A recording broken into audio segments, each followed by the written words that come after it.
வரகி பக்தர்கள் அனைவருக்கும் வணக்கம். இது நம்ம ஆதி வரகி யூடியூப் சேனல்.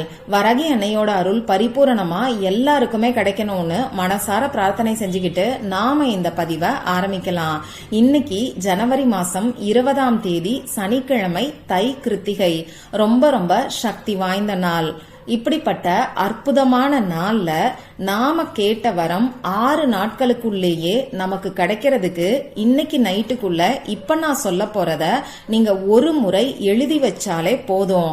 நீங்க கேட்ட வரம் உடனடியா உங்களுக்கு கிடைக்கும். உங்களுக்கு இருக்கக்கூடிய நியாயமான ஆசைகள் நிச்சயமா நிறைவேறும். இது என்ன பரிகாரம், இதை யாரெல்லாம் செய்யலான்னு இந்த பதிவுல நாம பார்க்கலாம். பூஜை இல்லாத, வழிபாடு இல்லாத ஒரு முறைய பத்தி தான் இப்ப நான் உங்களுக்கு சொல்ல போறேன். அதனால நமக்கு எந்த விதமான கட்டுப்பாடுகளுமே கிடையாது. எல்லாருமே இந்த பரிகாரத்தை செய்யலாம். இந்த தை கிருத்திகை பாத்தீங்கன்னா முருகப்பெருமானோட வழிபாட்டுக்கு உகந்த நாள். நமக்கு என்னதான் ஒவ்வொரு மாசத்திலையும் இந்த கிருத்திகை நட்சத்திரம் வந்தாலும் ஒரு வருஷத்துல வரக்கூடிய 3 மாசத்துல இருக்கக்கூடிய கிருத்திகை நட்சத்திரம் ரொம்ப நமக்கு விசேஷமானது. அந்த வகையில இந்த தை கிருத்திகை ரொம்ப சிறப்பான நாள்னே சொல்லலாம். வருஷத்துக்கு ஒரு தடவை மட்டுமே வரக்கூடிய அற்புதமான நாள் தான் இன்னைக்கு நமக்கு இருக்கு. இந்த நாள்ல நாம நினைச்ச காரியம் உடனடியா நிறைவேறதுக்கு நம்ம வீட்டிலேயே எளிமையான முறையில முருகப்பெருமான எப்படி வழிபாடு செய்யணும்னு சொல்லி ஏற்கனவே ஒரு பதிவு நான் உங்களுக்கு கொடுத்திருக்கேன். கையில விபூதிய வச்சுக்கிட்டு அந்த வீடியோல நான் சொல்லியிருக்கக்கூடிய வார்த்தைய நீங்க சொன்னாலே போதும். நீங்க நினைச்ச காரியம் உடனடியா நிறைவேறும். அடுத்ததா பாத்தீங்கன்னா ஒரு சிலரால இன்னைக்கு முருகப்பெருமானோட வழிபாடுகளை செய்ய முடியாத சூழ்நிலை இருக்கும். இப்படிப்பட்டவங்க முருகப்பெருமானோட பரிபூரணமான அருள் கிடைக்கிறதுக்கு இன்னொரு வீடியோல முருகப்பெருமானுக்கான மந்திரங்களை, அதுவும் சக்தி வாய்ந்த மந்திரங்களை நான் உங்களுக்கு சொல்லியிருக்கேன். முருகப்பெருமானுக்கான வழிபாடுகளை இன்னைக்கு செய்யறவங்களும் அந்த மந்திரத்தை தாராளமா கேட்கலாம். பல மடங்கு புண்ணியம் உங்களுக்கு கிடைக்கும். உங்க வாழ்க்கையில இருக்கக்கூடிய எப்பேற்பட்ட கஷ்டமும் தீரும். இந்த 2 வீடியோவையும் நீங்க பார்க்கணும்னு விருப்பப்பட்டீங்கன்னா இந்த வீடியோவுக்கு கீழே இருக்கக்கூடிய டிஸ்கிரிப்ஷன் பாக்ஸ்ல அந்த 2 வீடியோவோட லிங்கையும் நான் உங்களுக்கு கொடுக்கறேன். கண்டிப்பா செக் பண்ணி பாருங்க. நிச்சயமா உங்க எல்லாருக்குமே அது யூஸ்ஃபுல்லா தான் இருக்கும். சரி, இப்ப நாம இந்த பதிவை ஸ்டார்ட் பண்ணலாம். இந்த வீடியோல நான் முன்னாடியே சொன்ன மாதிரி பூஜை இல்லாத, வழிபாடு இல்லாத முறைய பத்தி தான் நாம பார்க்க போறோம். அதனால ஆண்கள், பெண்கள் யாரு வேணாலும் செய்யலாம். எந்த விதமான தீட்டு பிரச்சனை இருந்தாலும் இந்த பரிகாரத்தை இன்னைக்கு நீங்க செய்யலாம். பெண்களுக்கு மாதவிடாய் சமயமா இருந்தாலும் செய்யலாம். இன்னைக்கு நீங்க அசைவம் சாப்பிட்டு இருந்தாலும் இந்த பரிகாரத்தை செய்யலாம். இப்ப நான் சொல்ற முறைப்படி முருகப்பெருமான மனசுல நினைச்சுக்கிட்டு இன்னைக்கு நைட்டுக்குள்ள இந்த பரிகாரத்தை நீங்க செஞ்சீங்கன்னா நிச்சயமா முருகப்பெருமானோட பரிபூரணமான அருள் உங்களுக்கு கிடைக்கும். உங்க வேண்டுதல் 6 நாட்களுக்குள்ளேயே நிறைவேறும். இந்த பரிகாரத்தை இன்னைக்கு எந்த நேரத்துல செய்யலான்னு பாத்தீங்கன்னா சாயங்காலம் 6 மணிக்கு மேல 6 மணி 58 நிமிடங்களுக்குள்ள இருக்கக்கூடிய குறிப்பிட்ட நேரத்துல நீங்க செய்யறது நல்ல பலன்களை கொடுக்கும். இப்படி இந்த குறிப்பிட்ட நேரத்தை பயன்படுத்த முடியாதவங்க வேற எப்பெல்லாம் இந்த பரிகாரத்தை செய்யலான்னு பாத்தீங்கன்னா சாயங்காலம் 5 மணிக்கு மேல நைட்டு 10 மணிக்குள்ள இருக்கக்கூடிய இடைப்பட்ட நேரத்திலையும் இந்த பரிகாரத்தை நீங்க செய்யலாம். இந்த பரிகாரத்துக்கு நமக்கு தேவையான பொருட்கள் என்னன்னு பாத்தீங்கன்னா எப்பயும் சொல்ற மாதிரி கோடு போடாத அன்ரூல்டு பேப்பர் நமக்கு தேவைப்படும். அடுத்ததா இந்த பேப்பர்ல எழுதுறதுக்கு பேனாவோ, ஸ்கெட்ச் பேனாவோ, மார்க்கரோ, கிளிட்டர் பேனாவோ நமக்கு தேவைப்படும். ரெட் கலர்ல இங்கு வரக்கூடிய பேனா மட்டும்தான் இந்த பரிகாரத்துக்கு நமக்கு தேவைப்படும். ஏன்னா இந்த சிகப்பு நிறமும் முருகப்பெருமானுக்கு உகந்த நிறம் தான். அதனால முடிஞ்ச அளவுக்கு ரெட் கலரை நீங்க யூஸ் பண்ணிக்கோங்க.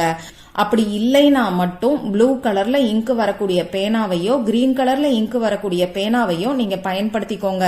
உங்களுக்கு இருக்கக்கூடிய வேண்டுதல் எதுவா இருந்தாலும் அது உடனடியா நிறைவேறதுக்கு இந்த பரிகாரத்தை இன்னைக்கு நீங்க செய்யலாம். ஆனா ஒரு சமயத்துல ஒரே ஒரு வேண்டுதலுக்காக மட்டும்தான் இந்த பரிகாரத்தை நீங்க செய்யணும். இப்ப நான் சொல்லியிருக்கக்கூடிய குறிப்பிட்ட நேரத்துல அமைதியான ஒரு இடத்துல நீங்க உட்கார்ந்துக்கோங்க. நீங்க உங்க வீட்ல, ஆபீஸ்ல இப்படி எந்த இடத்துல இருந்து வேணாலும் இந்த பரிகாரத்தை நீங்க செய்யலாம். முதல்ல உங்க குலதெய்வத்தையும் அதுக்கப்புறமா முருகப்பெருமானையும் நினைச்சு மனசுக்குள்ள பிரார்த்தனை செஞ்சுக்கோங்க. முருகப்பெருமான் கிட்ட உங்களுடைய வேண்டுதலை சொல்லி பிரார்த்தனை செஞ்சுக்கோங்க. ஒரே ஒரு வேண்டுதலை மட்டும் சொல்லி பிரார்த்தனை செஞ்சுக்கோங்க. அடுத்ததா நான் இப்ப ஸ்கிரீன்ல காமிச்சிருக்கிற மாதிரி அருங்கோணத்தை வரைஞ்சுக்கோங்க. இந்த அருங்கோணம் பாத்தீங்கன்னா அவ்வளவு சக்தி வாய்ந்தது. இந்த அருங்கோணத்துல இருக்கக்கூடிய ஒவ்வொரு முக்கோணத்திலையும் இப்ப நான் ஸ்கிரீன்ல கொடுத்திருக்கிற மாதிரி ஒவ்வொரு தெய்வங்கள் வாசம் செய்யறாங்க. பிரம்மா, லக்ஷ்மி, சிவன், சரஸ்வதி, விஷ்ணு, காளி, இப்படி ஒவ்வொரு முக்கோணத்திலையும் ஒவ்வொரு தெய்வங்கள் வாசம் செய்யறாங்க. அது மட்டும் இல்லாம இந்த அருங்கோணத்தை சிவசக்தி சிம்பல்னு சொல்லுவாங்க. இந்த அருங்கோணத்தை பயன்படுத்தி நிறைய பரிகாரங்களும் ஈர்ப்பு விதி பயிற்சிகளும் ஏற்கனவே நம்ம சேனல்ல இருக்கு. அந்த பரிகாரங்கள் எல்லாமே நிறைய பேருக்கு நல்ல பலன்களை கொடுத்துக்கிட்டு இருக்கு. நிறைய பேர் எனக்கு கமெண்ட் பாக்ஸ்ல ஷேர் பண்ணிருக்கீங்க. அந்த வகையில இந்த அருங்கோணத்தை பயன்படுத்தி தான் இப்ப நாம இந்த பரிகாரத்தை செய்ய போறோம். இந்த அருங்கோணம் பாத்தீங்கன்னா முருகனுக்குரிய சிம்பல்னு சொல்லுவாங்க. இத அருங்கோணம், ஷட்கோணம்னு கூட சொல்லுவாங்க. இதுல மேல் நோக்கி இருக்கக்கூடிய முக்கோணம் சிவனை குறிக்கும், கீழ் நோக்கி இருக்கக்கூடிய முக்கோணம் சக்திய குறிக்கும். அதாவது சிவனும் சக்தியும் இணைஞ்சு இருக்கக்கூடிய இந்த சிம்பல் தான் முருகனை குறிக்கக்கூடிய அருங்கோணம்னு சொல்லலாம். அடுத்ததா முருகனோட மந்திரமான சரவண பவங்கிற வார்த்தையை குறிக்கக்கூடியதுதான் இந்த அருங்கோணம். அடுத்ததா 6 கார்த்திகை பெண்களால வளர்க்கப்பட்ட முருகன் அறுபடை வீடுகளை கொண்டவரு. இப்படி இந்த 6ங்கிற நம்பர் பாத்தீங்கன்னா முருகனுக்கு உகந்தது. அதை குறிக்கக்கூடிய வகையில தான் இந்த அருங்கோணமும் அமைஞ்சிருக்கு. இப்படிப்பட்ட அருங்கோணத்தை நம்ம வேண்டுதல் நிறைவேறதுக்கு நாம எப்படி பயன்படுத்தணும்னு இப்ப நான் உங்களுக்கு சொல்றேன். இப்ப நான் சொன்ன குறிப்பிட்ட நேரத்துல நீங்க எடுத்து வச்சிருக்கக்கூடிய பேப்பர்ல இப்ப நான் சொல்லியிருக்கக்கூடிய இந்த அருங்கோணத்தை வரைஞ்சுக்கோங்க. இந்த அருங்கோணத்துக்கு நடுவுல இப்ப நான் உங்களுக்கு ஸ்கிரீன்ல காமிச்சிருக்கிற மாதிரி 666 இந்த நம்பரை, அதாவது 666ங்கிற நம்பரை எழுதிக்கோங்க. இந்த நம்பரை இப்ப நான் சொன்ன மாதிரி 666ன்னு சொல்லக்கூடாது, 666 அப்படின்னு சொல்லி தனித்தனியா தான் உச்சரிக்கணும். இப்படி சொல்லிக்கிட்டு இந்த நம்பரை நீங்க எழுதிக்கோங்க. அடுத்ததா உங்க வேண்டுதல் என்னவோ அத ஒரு வார்த்தையில அந்த ஒவ்வொரு முக்கோணத்திலையும் எழுதிக்கோங்க. 6 முக்கோணங்கள் நமக்கு இருக்கு. உங்களுக்கு வேலை கிடைக்கணும்னா வேலைன்னு சொல்லி இந்த 6 முக்கோணத்திலையும் எழுதிக்கோங்க. பணம் சம்பந்தப்பட்ட பிரச்சனைகள் இருக்கிறவங்க பணம்னு சொல்லி எழுதிக்கோங்க. இங்கிலீஷ்ல, தமிழ்ல, இப்படி எந்த லாங்குவேஜ்ல வேணாலும் நீங்க எழுதலாம். இப்படி எழுதினதுக்கு அப்புறமா இந்த பேப்பரை உங்க இடது உள்ளங்கையில வச்சுக்கிட்டு வலது உள்ளங்கையால மூடிக்கிட்டு முருகப்பெருமான் கிட்ட திரும்பியும் ஒரு தடவை மனசார பிரார்த்தனை செஞ்சுக்கோங்க. இந்த பேப்பரை பத்திரமா ஏதாவது ஒரு இடத்துல நீங்க வச்சுக்கோங்க.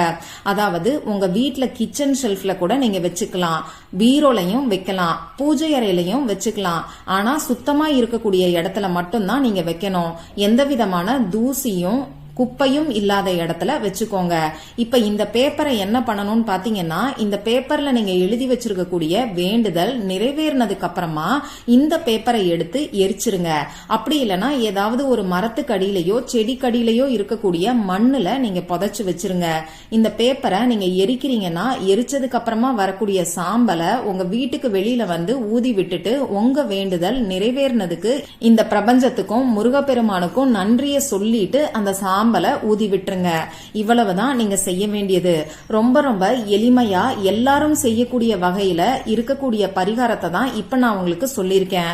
முழு நம்பிக்கையோட செஞ்சீங்கன்னா நிச்சயமா உங்களுக்கு இருக்கக்கூடிய எப்பேற்பட்ட வேண்டுதலும் 6 நாட்களுக்குள்ள நிறைவேறும். நம்பிக்கையோட ட்ரை பண்ணி பார்த்துட்டு ரிசல்ட்டை மறக்காம எனக்கு ஷேர் பண்ணுங்க. இந்த பதிவுல உங்களுக்கு ஏதாவது சந்தேகம் இருந்துச்சுன்னா எனக்கு கமெண்ட் பாக்ஸ்ல கேளுங்க. அதை நான் உங்களுக்கு உடனே தெளிவுபடுத்துறேன். இந்த பதிவு உங்களுக்கு பிடிச்சிருந்தா லைக் பண்ணிட்டு உங்க ஃப்ரெண்ட்ஸ் அண்ட் ஃபேமிலி கூட ஷேர் பண்ணுங்க. இந்த மாதிரி அந்தந்த நாளுக்கும் நேரத்துக்கும் திதிக்கும் உரிய வழிபாடுகளையும் பரிகாரங்களையும் நீங்க மிஸ் பண்ணாம தெரிஞ்சுக்கிறதுக்கு நம்ம சேனலை மறக்காம சப்ஸ்கிரைப் பண்ணிட்டு பக்கத்துல இருக்கக்கூடிய பெல் ஐகானையும் பிரஸ் பண்ணிக்கோங்க. மற்றும் ஒரு பயனுள்ள பதிவுல நாம சந்திக்கலாம். நன்றி.